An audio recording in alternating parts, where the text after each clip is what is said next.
This tutorial review will show you how to speed up multiple clips in Premiere Pro.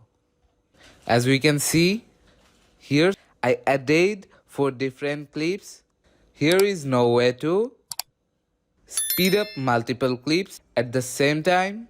We have to do this process one by one. So I'm gonna right clicking on the first clip, speed duration, and I'm giving here 200%. Right click on the second clips, speed duration. So that's how you have to do one by one.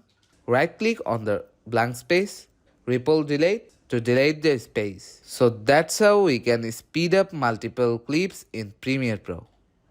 If you find this video helpful, please make sure to subscribe to Tutorial River. See you in the next video.